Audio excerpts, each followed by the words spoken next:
اور آگے فرمایا پاس بیٹھنے والا، جو ہمارے قریب بیٹھتے ہیں۔ قریب بیٹھنے سے مراد یہ ہوتی ہے، ایک تو کسی سفر میں جا رہے ہوتے ہیں یا کہیں راستے میں ہمیں کوئی بندہ ہمارے ساتھ سفر کر رہا ہو، وہ بھی پاس بیٹھنے والا ہوتا ہے، یا کسی مجلس میں کسی محفل میں بیٹھے ہوتے ہیں،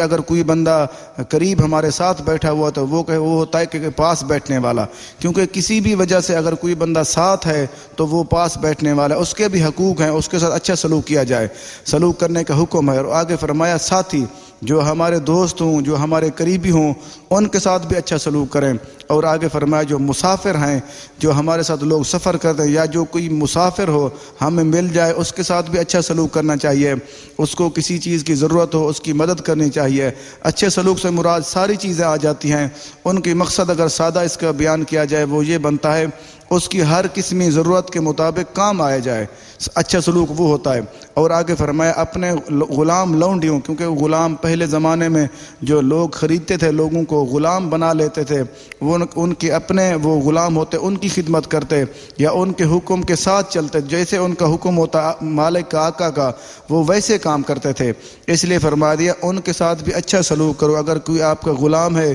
یا کوئی آپ کا نوکر ہے، نوکری کرتا ہے آپ کے پاس، اس کے ساتھ بھی اچھا سلوک کریں، کیونکہ ان کے بارے میں فرمایا جیسے آپ ذہن رکھتے ہیں، آپ کی سوچ ہے، آپ کو اچھی چیز اچھی لگتی ہے، بری چیز بری لگتی ہے، ان کے بھی ایک حقوق ہیں، ان کا بھی ویسے دل ہے جیسے ہمارا دل ہے، اس لیے فرما دیا ان کے ساتھ بھی اچھا سلوک کرو۔ اور آگے فرمایا اچھا سلوک، جو انسان اچھا سلوک کرے گا اس سے اللہ تعالیٰ خوش